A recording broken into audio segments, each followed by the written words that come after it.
¿Qué tal, amigas y amigos? Bienvenidos a una lección más de lecciones bíblicas y en este caso concreto ya la lección número 12. Nos faltarían solamente 8 para terminar este curso de 20 lecciones.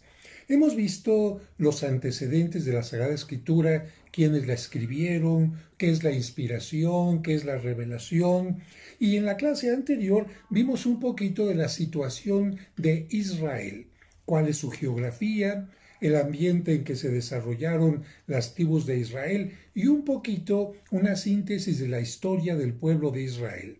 Ahora vamos a iniciar ya con el libro del Pentateuco.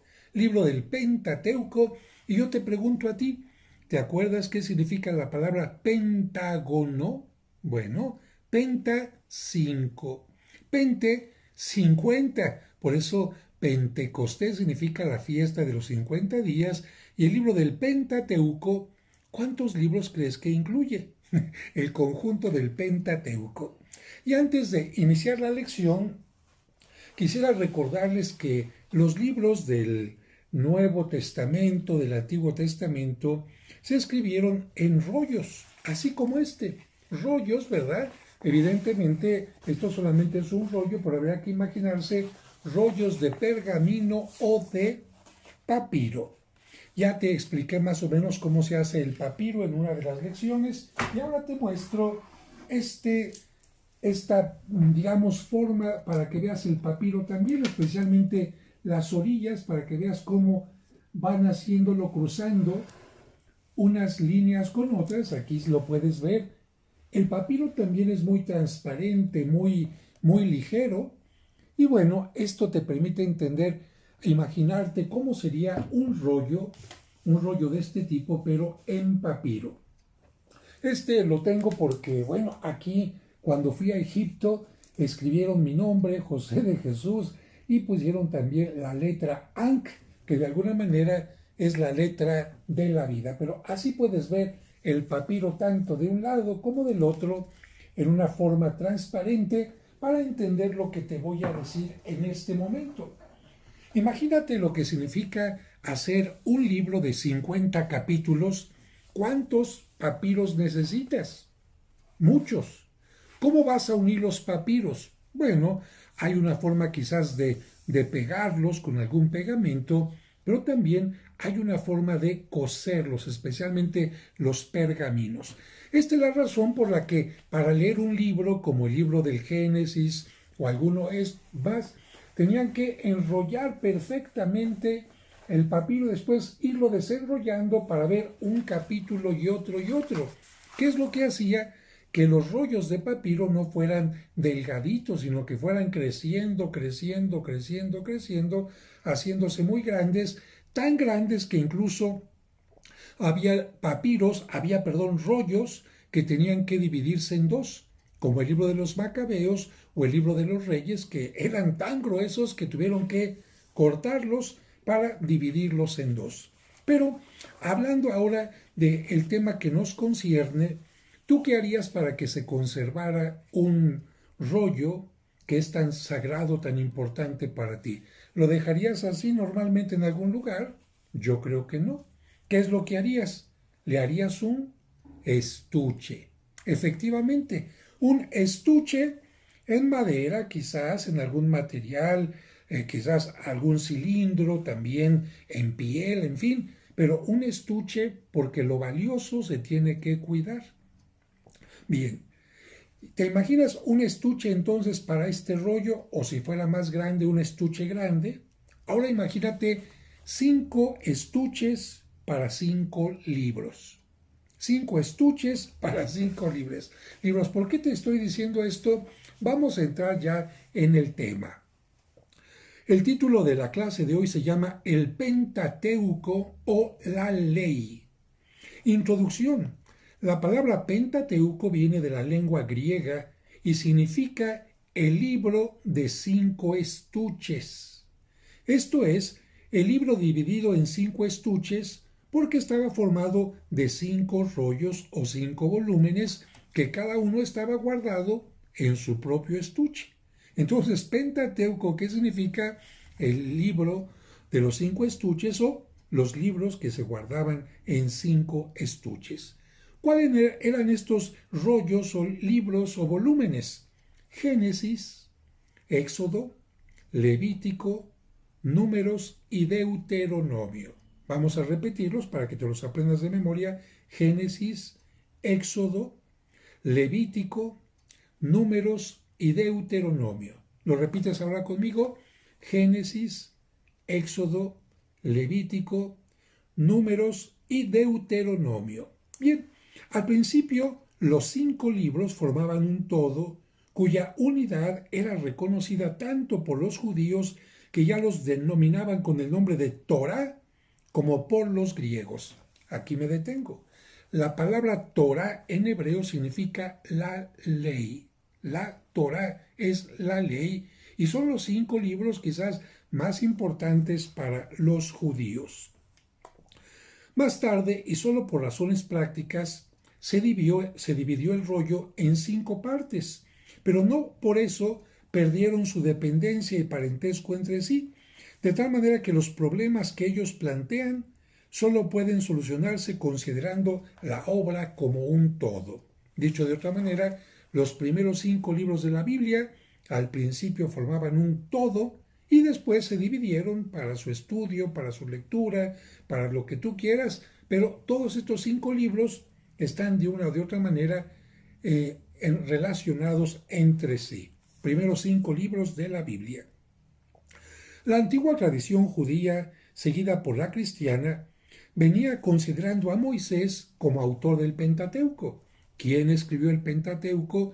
Decían los rabinos y los judíos, fue Moisés.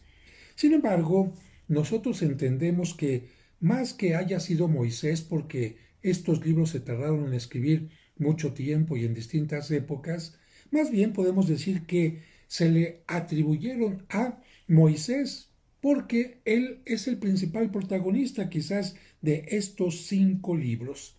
Sin embargo, lo que pasa y lo que tenemos que entender es que estos 5 libros se fueron formando a través de la tradición oral. ¿Te acuerdas lo que dijimos en lecciones anteriores? Lo que iban pasando de persona en persona, de tiempo en tiempo, de época en época, que primero se contaron su historia oral, verbal, y ya después se decidieron escribirla.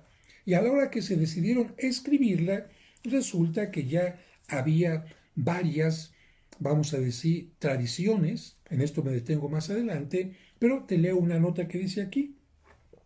El rollo se componía de varias piezas de papiro o pergamino cosidas una a continuación de la otra. Una vez que estuvieran ya fijados, de sus 2 extremos, un palito acá y otro acá, se iban rodando para que quedaran 2 rollos que se pudieran abrir y cerrar de esta manera. Así que con 2 palitos era más fácil, porque si les ponías solamente un palito, tenías que girarlo todo para llegar a encontrar una parte, y en cambio así, de esta manera, lo abrías más fácilmente, lo ibas cerrando de acá, lo abrías más de acá, y de esta manera encontrabas tú la lectura que estabas buscando. Bien, ¿cuáles son las versiones que dieron origen a estos 5 libros? Las distintas vertientes que llegaron. Recuerda que de esto hablamos ya en la tercera lección, si no lo recuerdas muy bien. Las versiones son 4. La primera, yavista, llamada así porque los autores llamaban a Dios con el nombre hebreo de Yahvé. La versión eloísta, llamada también así porque los autores denominaban a Dios con el nombre de Elohim. La tercera, deuterocanónica, que enriquece las 2 anteriores y es por lo menos 400 o 500 años posteriores a ella. Quiere decir que primero la versión yavista y la eloísta, y 400 o 500 años después llega esta versión deuterocanónica que enriquece estas 2 versiones con elementos de mayor información. Y finalmente, la versión presbiteral o sacerdotal, que surge después de que los judíos estuvieron en Babilonia, y ahí los sacerdotes, la gente más sabia, la gente vamos así decir, de mayor reflexión inspirada por Dios, le da a estos escritos una altura de mucho mayor calidad, versión presbiteral. Así que, ¿cuáles son las 4 versiones que van a formar el Pentateuco? Yavista, eloísta, deuterocanónica y sacerdotal o presbiteral. Y vamos a comenzar ya con los libros. Primer libro del Pentateuco y por lo tanto primer libro de la Biblia, Génesis. Título del libro. Se llama así porque trata del origen de la creación del mundo y del hombre. Cuando a ti te hablan de los genes, ¿qué es lo que es la genética? Lo que da origen a la vida. Entonces, de ahí viene el nombre de Génesis, porque Génesis en griego significa origen o comienzo. Es el primer libro del Pentateuco y por lo tanto es el primero de la Biblia. El autor o compilador al confeccionar este libro no pretende poner la doctrina del comienzo de las cosas de una manera científica. A ver, explíqueme científicamente, Biblia, cómo fue el origen de las cosas. No, sino el autor trata de relatar en forma sencilla y con muchos signos, figurada, poéticamente, adaptado a la inteligencia de una humanidad poco evolucionado como era la de aquel tiempo. En aquel tiempo no pensaban tanto en la ciencia como nosotros.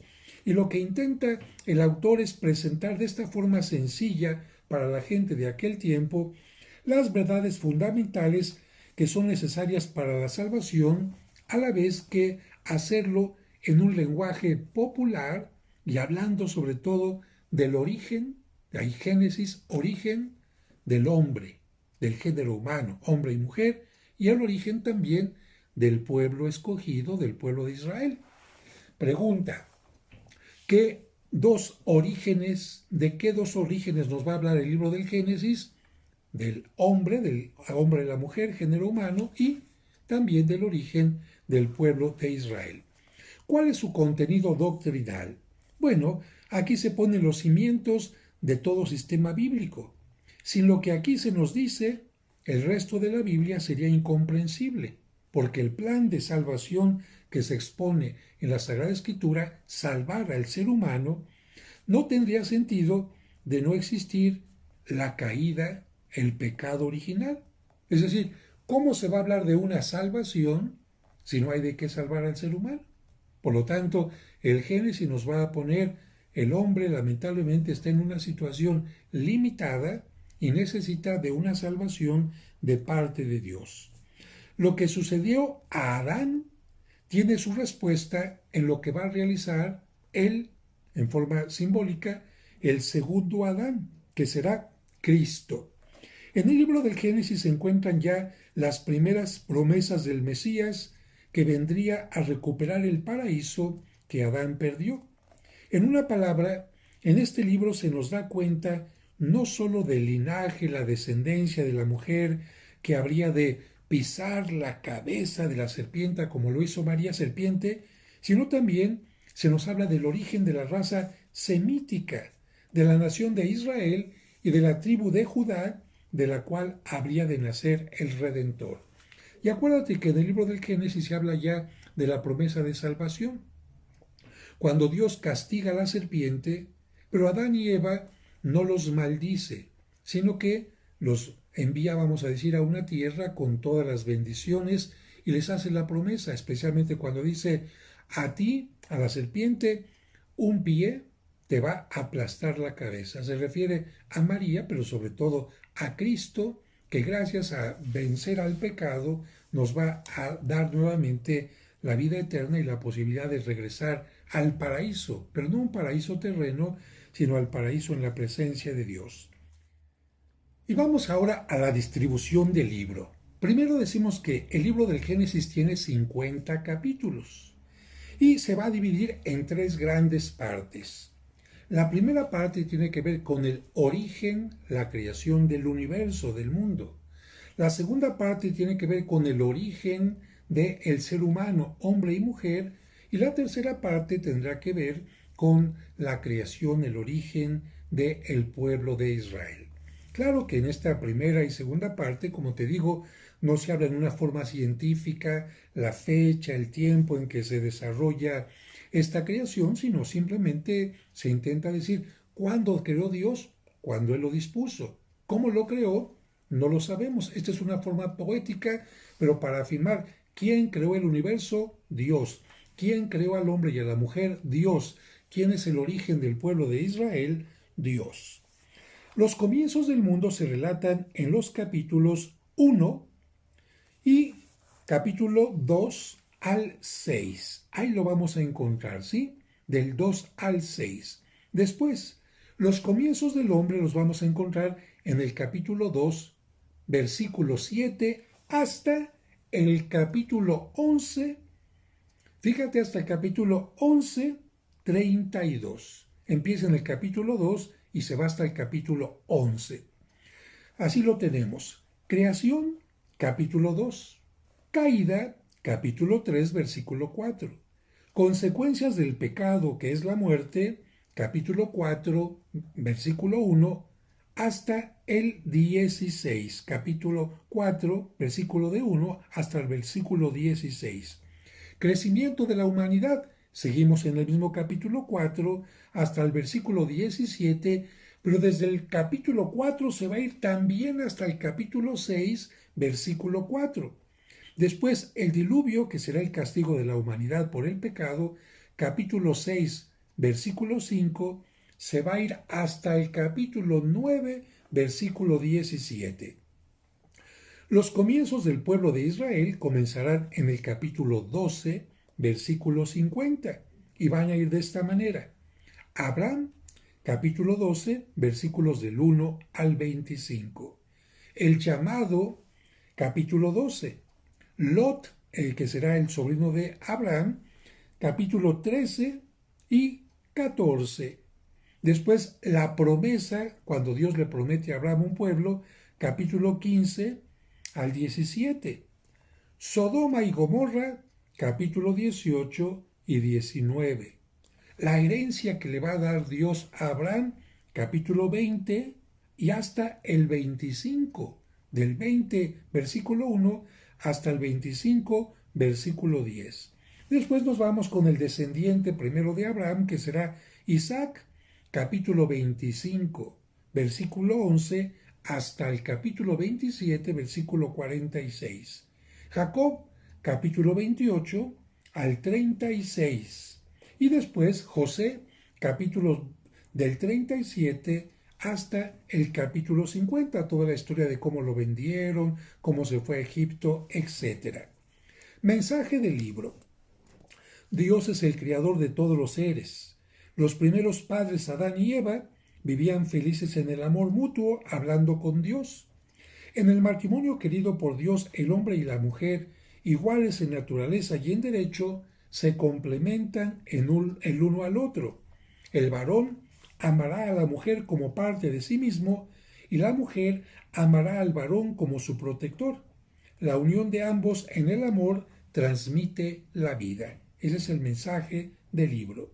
Después, Dios tiene un plan sobre la humanidad y el mundo y escoge un pueblo con el cual forma una alianza en la persona de Abraham. La alianza es la que sella esa elección. La respuesta a la llamada de Dios en la elección de ese pueblo la vemos representada en distintos patriarcas o jefes de ese pueblo. En una palabra, el autor del Génesis quiere mostrarnos que Dios ama a la humanidad y la guía a través de la historia, llamándola a gozar definitivamente de ese amor. Me detengo brevemente. Una alianza es un pacto, es un contrato.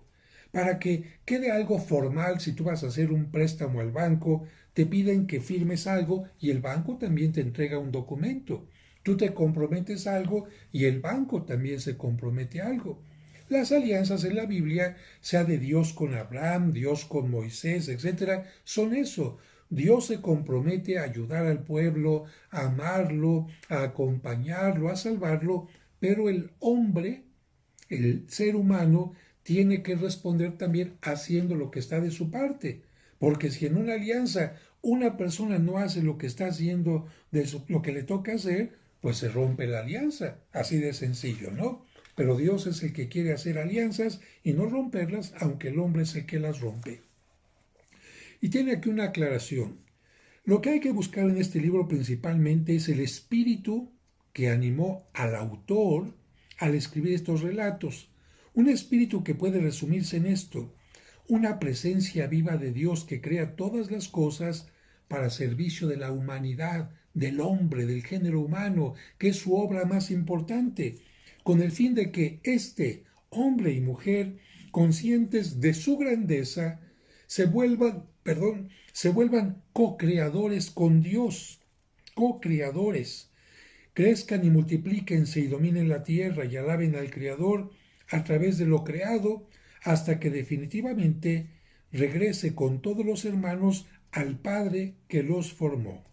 Por lo tanto, aquí se señala la paternidad de Dios sobre el universo, sobre el ser humano y por supuesto sobre el pueblo de Israel. Y un padre siempre quiere lo mejor para lo que ha creado, para aquel a quien le ha dado la vida. Y en el Génesis se dice: Dios quiere que seas dueño y señor del mundo, que seas co-creador, para que uniendo tu trabajo con el de Dios hagan de este mundo algo maravilloso. Vamos ahora con el segundo libro del Pentateuco.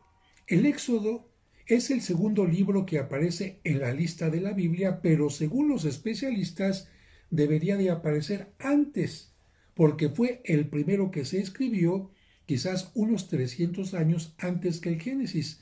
Pero como se trata de poner un orden a la temática por el tema del Génesis que trata del origen, se pareció más oportuno colocarlo al principio. ¿Qué significa la palabra éxodo? Salida. Y por lo tanto narra la salida de los israelitas de la esclavitud de Egipto, con la que va a terminar esta primera etapa con José, cuando quedan ya esclavos en Egipto. El éxodo va a continuar esta historia hablando de cómo fue esa salida. Contenido.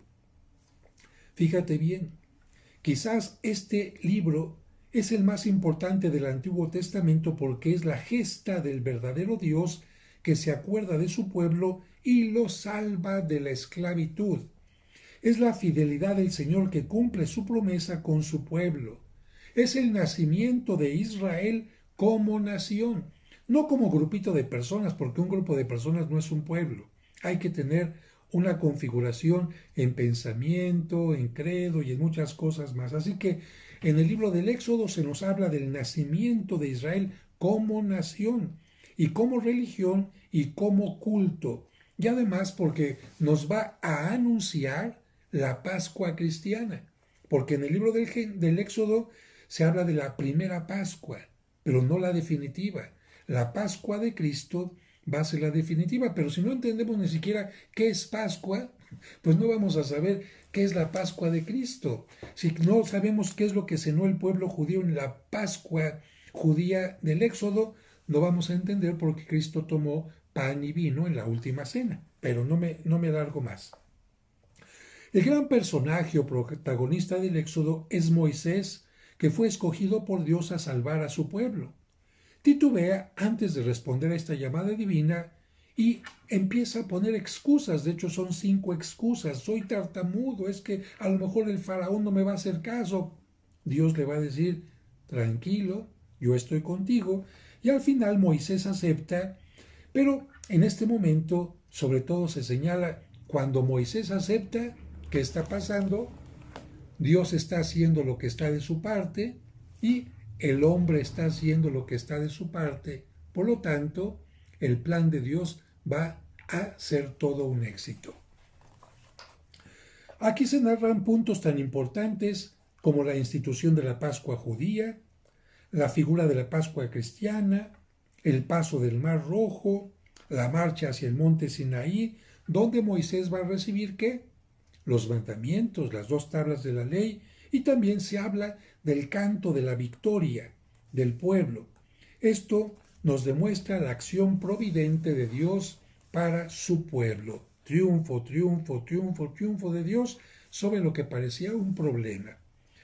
C. Distribución del libro. ¿Cuántos capítulos dijimos que tenía el Génesis? 50. El Éxodo va a tener 40. Y se pueden dividir en 4 partes.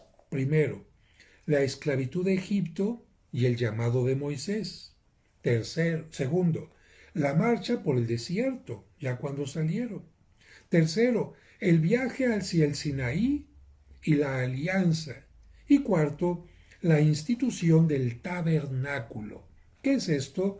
Bueno, pues algo físico en el que el pueblo de Israel va a sentir que Dios está presente. Algo físico en lo que el pueblo de Israel va a decir, aquí está Dios. Esto que hemos hecho físicamente nos muestra que está Dios. La esclavitud, capítulo primero, vocación de Moisés, capítulo del 2 al 4, las plagas, capítulos del 5 al 11, la Pascua, capítulos del 12 al 13.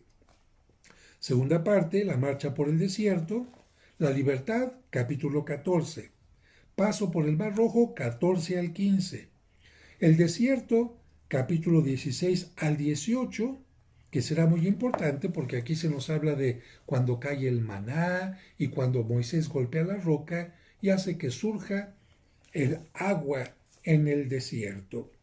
Tercera parte, el viaje al Sinaí y la alianza. Capítulo 19, Dios propone la alianza. Capítulo del 20 al 24, cuando Dios le entrega la ley o el decálogo. Y lamentablemente cuando baja Moisés ya con las tablas que ve, que el pueblo se desesperó por tanto tiempo que estuvo Moisés y Aarón les hizo un becerro de oro para que lo adoraran. Bueno, capítulo 32, el becerro de oro y la apostasía del pueblo. ¿Qué significa la palabra apostasía? Renegar de Dios. Reconocer a otro Dios, eso se llama apostasía. Y la cuarta parte, la institución del tabernáculo. Para esto Dios va a decir primero, necesitan sacerdotes ustedes, y Dios instituye el sacerdocio, capítulo 28 al 29.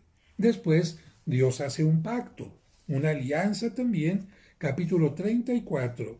Después la construcción del tabernáculo. ¿Quieres saber cómo era? Capítulos del 35 al 40. Ahí se te va a hablar de cómo era el arca de la alianza, cómo tenía que ser el culto, cómo tendría que ser el altar, etc. Todo eso lo quieres saber, aquí está. Capítulos del 35 al 40. Y conclusión del Éxodo. Mientras el libro del Génesis finalizaba describiendo una familia que gozaba de alta favor en la corte egipcia, la familia de José, el Éxodo comienza al revés, con una nación esclavizada bajo un enemigo tremendo que va a ser Egipto. Las esperanzas de liberación humanamente eran muy pocas, porque si estaba el faraón y todo su ejército contra los judíos esclavos, ¿qué esperanzas había? Sin embargo, la fe en Dios era muy grande. Por eso Dios oye los clamores del pueblo y los libra mediante Moisés. Este libro es la gran odisea de un pueblo que era esclavo y que va a ser liberado por Dios. Es una historia maravillosa y por eso han hecho tantas películas de este momento como Los 10 Mandamientos o también la película Éxodo. Vamos al tercer libro ya de el Pentateuco. Título El Levítico. Y va a ser el tercer libro y el nombre va a venir de la palabra Leví o tribu de Leví, que eran, y esto que se te quede bien grabado, eran los hebreos especialmente dedicados al culto. Por lo tanto, este libro de Levítico no creas que era para todo el pueblo. Este libro de Levítico eran las instrucciones para los sacerdotes. Y me regreso tantito, aunque no lo menciona aquí el libro. ¿Cuántos hijos tuvo Jacob? 12. De esos hijos, al multiplicarse surgieron las 12 tribus de Israel, ¿verdad? Claro, bien. En el momento en que baja Moisés con las tablas de la ley, para que el pueblo no se le olvide que tiene una alianza con Dios, necesita de los sacerdotes que se lo van a estar recordando. Y además, los sacerdotes van a estar ofreciendo en nombre del pueblo y también con el pueblo culto a Dios. Para eso el altar, el arca de la alianza y todo lo demás. Pero, ¿qué es lo que tenía que hacer Dios para que no se les olvidara esta parte? Dios les dijo, las 11 tribus van a trabajar en su sustento, en hacer tiendas de campaña, en hacer guaraches, en cuidar al rebaño, en hacer lo que quieran. Pero una tribu se va a encargar totalmente del culto. Así que esa tribu va a ser la de Leví. Yo elijo que sea la de Leví porque esa tribu era de la tribu de la que era Aarón, de la tribu de la que era Moisés, y precisamente por eso Dios va a decir, quiero que de esta tribu de Aarón sean los sacerdotes. Y de ahí en adelante hasta tiempo de Cristo, la tribu de Leví fue considerada una tribu sacerdotal. Ah, pero las demás tribus tenían, si trabajaban tenían para comer, si trabajaban tenían su vestido, si trabajaban tenían sus artículos, y si la tribu de Leví no trabajaba, entonces ¿cómo iba a sobrevivir? ¿Cómo iba a tener alimento, vestido y todo lo necesario? Dios dijo, todas las tribus van a tener que entregar un diezmo para que la tribu de Leví tenga alimento, vestido, sustento y pueda continuar con el culto. De ahí vino precisamente el diezmo, porque la tribu de Leví tenía que estar exclusivamente dedicada al culto.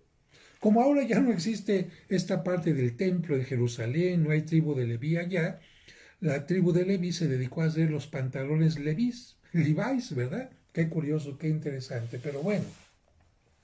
Entonces, libro de Levítico, si tú dices, ay, quiero leerlo para entender ciertas cosas de la historia, sí, pero ¿qué tipo de cosas? Por ejemplo, ¿por qué la mujer se tenía que purificar a los 40 días del nacimiento? ¿Por qué los leprosos se tenían que rapar? ¿Por qué el leproso no podía estar en el templo? ¿Qué tipo de sacrificios de cordero tenía que ser para tal y tal cosa? Porque era el manual de los sacerdotes, libro del Levítico. Contenido doctrinal. El tema de este libro es la santidad, palabra que se repite 87 veces. Y el versículo clave es el 19, capítulo 19, versículo 2, cuando dice, sean santos porque yo soy santo, su Dios. Cuando esta palabra se refiere a Dios significa que Él es superior a todo lo demás, a todos los demás seres que existen, y cuando se refiere al hombre quiere decir que es un apartado, el hombre está apartado para Dios y por lo tanto tiene que ser santo también. Cuando se refiere este libro a las cosas, significa para que las cosas sean santas, tienen que ser apartadas para el servicio de Dios. Y Dios proveyó aquí varias ofrendas para que el pueblo pudiera alcanzar el perdón de los pecados, y los encargados de ofrecer estos sacrificios, estas ofrendas, serían los sacerdotes. Por eso en tiempo de Cristo había tantos sacrificios de palomas, de corneros, de terneras, de aceite y de muchas cosas más. Pero además de estos sacrificios, había leyes que reglamentaban la conducta personal, el alimento y la higiene de la salud y la moral del pueblo. Por ejemplo, aquí se va a decir, no puedes comer langosta, no puedes comer camarón, no puedes comer cerdo, no puedes comer lechuza, no puedes comer por qué. Ya tendría su explicación el no poder comer estas cosas impuras, pero son leyes que están en el Levítico. Este libro tiene 27 capítulos y se van a distribuir en 5 partes. ¿Quieres conocer las leyes sobre los sacrificios? Capítulo 1 hasta el capítulo 7. Aquí, por ejemplo, el holocausto y la descripción del mismo, que era un holocausto, capítulo 1. Y ya después los sacrificios que eran para obtener paz y los sacrificios que eran para pedir perdón, los expiatorios, capítulos del 3 al 4. Segunda parte, consagración de los sacerdotes. ¿Cómo se consagraba a un sacerdote? Aquí, rito de ordenación, capítulo 8, cómo se ordenaba un sacerdote judío. Entradas en funciones de los sacerdotes, capítulo 9. Y después, cómo tenían que purificarse los sacerdotes y purificar al pueblo, bueno, aquí vamos a encontrarlo en la tercera parte del libro del Deuteronomio, del Levítico, perdón. Animales puros e impuros y casos de impureza, como por ejemplo cuando una persona estaba leprosa o cuando había tenido actividad sexual y quedaba impuro o impura. Aquí lo vamos a encontrar en el capítulo 13 hasta el capítulo 15. Vamos a la cuarta parte, leyes de santidad, el santuario, ¿qué tenemos que hacer para que esté santo? Capítulo 17, la santidad del matrimonio, ¿qué se necesita para que un matrimonio esté santo, puro? Capítulo 18, ¿qué se necesita para que el pueblo de Israel sea una comunidad santa? Capítulo 19, ¿qué se necesita para que el sacerdote sea santo? Capítulo 21.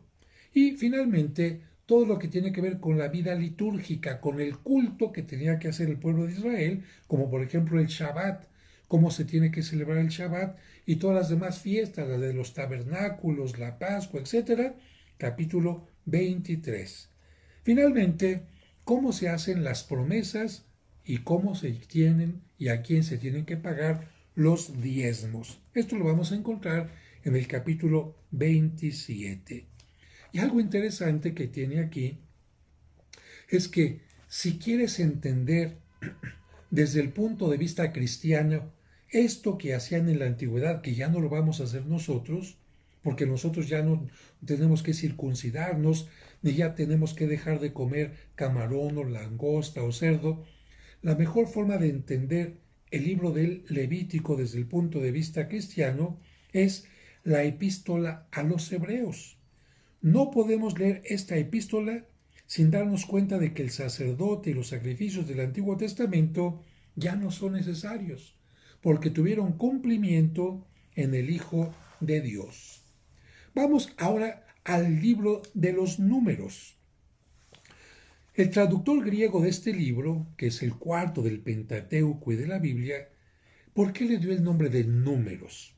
Porque hubo varios censos que se levantaron cuando el pueblo estaba saliendo de Egipto y después cuando estaban también para entrar a la tierra prometida. Quizás tendrían un sentido práctico, a ver cuántos vamos en la multitud, no sea que se nos vaya a perder uno, no sea que se haya quedado alguien en el camino. ¿Cuántos somos? ¿Cuántos hombres? ¿Cuántas mujeres? ¿Por qué? Porque si tenemos que enfrentarnos a un enemigo, ¿de cuántos hombres fuertes disponemos? ¿De cuántos ancianos que no pueden trabajar? ¿Cuántos son los niños? ¿Cuántos son las mujeres? Entonces, como se hicieron estos dos censos cuando salieron del pueblo de Egipto y casi después de 40 años cuando iban a llegar a la tierra prometida, entonces, como este libro trata de esto, por eso se le dio el libro de los números. Aquí dice, mire, el propósito era para poder mover a los israelitas bien ordenados, para acamparse, se tenían que dividir las 12 tribus en 4 grandes partes alrededor del tabernáculo, la parte sagrada, así que para organizarse también. Y cuando marchaban, 6 presidían, 6 iban adelante, después el tabernáculo, la parte sagrada donde iba el arca de la alianza, y después otras 6 iban caminando después para que de esta manera se viera cómo Dios estaba presente en el medio del pueblo. ¿Cuál es el contenido doctrinal? Las experiencias vividas por Israel durante los 40 años que estuvieron en el desierto, mientras se iban disciplinando para entrar en la tierra prometida. La literatura de este libro es de dos clases. Primero, la narrativa continua, qué es lo que pasó después del Éxodo, qué es lo que pasó, y también vuelve a recordar algunas cosas del Éxodo. Hay alguna gente que cuando lo dice, padre, es que yo ya esto lo había leído antes, o que tuve un déjà vu, o qué. No, tienes razón. El libro de los números repite ciertas cosas que están narradas en el libro de el Éxodo. Pero también tiene una parte legislativa, leyes que se parecen también al libro de Levítico. De tal manera que mucha gente dice, ¿ya para qué leo el libro de los números si ya leí Éxodo y Levítico, así que me lo salto y no hay ningún problema. Bueno, aquí cada quien podrá elegir, porque es cierto que se repiten muchas cosas, pero también aquí al libro de los números se le puede llamar el libro de las murmuraciones, porque en este libro es donde aparecen todas las quejas del pueblo de Israel cuando iban por el desierto. Moisés, en Egipto teníamos tantita carne, Moisés, en Egipto teníamos pan, Moisés, en Egipto teníamos agua, Moisés, quién sabe qué. Haz de cuenta que era el departamento de quejas y precisamente aquí encontramos estas citas por si quieres anotarlas.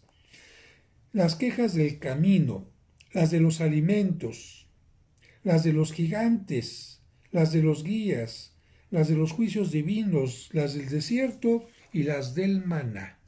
¿Cómo se distribuye este libro? Tiene 36 capítulos y, primero, antes de la salida del Sinaí, capítulo 1 al 10. Orden de seguir en los campamentos, capítulo 2. Lugar de los levitas en la comunidad, porque era la clase sacerdotal, capítulo 3. Leyes diversas y la salida para el Sinaí del 5 al 10, capítulo del 5 al 10. Ahora, ¿quieres enterarte qué pasó del monte Sinaí a la primera parte donde se detiene en un lugar importante, del Sinaí a Cadés, capítulo 11 al 14? Que en esta parte es donde van a ser los más grandes chismes y murmuraciones. Tercera parte, la estancia en Cadés por más de 30 años. Fíjate, van a estar 30 años en este lugar, capítulos del 15 al 20. Leyes posteriores, del 17 al 19, pero por todos capítulos del 15, perdón. La estancia en Cadés por más de 30 años van a ser del 15 al 20. Pero las leyes van a estar entre el 17 y el 19. Cuarta parte, marcha hacia la tierra prometida, capítulo del 21 al 25. Cuando aparecen las serpientes venenosas, capítulo 21. En esta parte es donde se habla de las serpientes venenosas que mordieron a muchos y que después de que Moisés hizo una serpiente de bronce pudieron salvarse. Y bueno, la última parte del libro de los números van a ser los últimos hechos de Moisés. Aquí vamos a hablar de cuando Moisés le pasa la estafeta a Josué, cuando les da las últimas recomendaciones y cuando Moisés muere, en el capítulo 34. Por lo tanto, últimos hechos de Moisés será del capítulo 26 al 36. Así que si quieren enterarse de la muerte de Moisés, capítulo 34. Y nos vamos al último libro, al Deuteronomio. El título de este quinto libro bíblico significa segunda ley. ¿Por qué? Porque contiene una repetición o repaso de muchas leyes dadas anteriormente, pero ahora con ciertas condiciones. También mucha gente cuando ve el Deuteronomio dice, padre, es que esta ley ya la había escuchado. Sí, pero es como un repaso. Por eso te comentaba que estos 5 libros tienen que leerse como en todo un conjunto, para entender que este se repite un poquito acá, pero este mejora un poquito esta parte de esta otra. Este habló de la salida de Egipto, pero esto le habla desde otro punto de vista. Este habla, pero desde el libro de los números, contando cuánta gente salió, que no lo contó el libro del Éxodo. Hay que tener el conjunto de los 5 libros para no desesperarse y entender todo el conjunto. ¿Cuál es el contenido doctrinal? Aquí es esencialmente religioso. ¿Por qué? Porque este libro invita a vivir con Dios, el verdadero Dios, ¿y cómo lo hace? A base de discursos y arengas dirigidas por Moisés a su pueblo. ¿Quieres saber qué le predicaba, qué le decía Moisés a su pueblo? Libro del Deuteronomio. Especialmente en su último discurso, Moisés manifiesta el gran amor y ternura que son características de su gran devoción a su pueblo. Y por parte de Dios, como no ocurre en ninguno de los libros anteriores. Aquí Dios también manifiesta un cariño muy grande a través de palabras concretas hacia su pueblo. Este libro del Deuteronomio se puede comparar literalmente al libro del Génesis, porque también es poético, al libro de los Salmos, porque también tiene gran inspiración poética, y al de Isaías, por ejemplo. Este libro va a tener 34 capítulos que se van a dividir en 5 partes. Primera parte, repaso de los viajes. Fíjense, repaso de los viajes. En los primeros capítulos, Moisés se pone a analizar los viajes y llama la atención sobre la fidelidad de Dios y su providencia a cada paso del camino. Imagínate que aquí Moisés ha llegado a un momento, pueblo, ¿se han dado cuenta de cómo Dios nos sacó de Egipto? ¿Se han dado cuenta de cómo Dios nos acompañó en este episodio y en este otro y en este otro? Es de una manera invitar al pueblo a que reconozca la grandeza de Dios. El segundo discurso se refiere a la alianza del Sinaí. Moisés que recuerda, y Dios hizo una alianza con nosotros porque nos ama, porque quiere lo mejor para nosotros. La tercera parte de este libro da leyes y medidas morales, judiciales, políticas y civiles. Pueblo, hemos transitado por el desierto, pero necesitamos una unidad.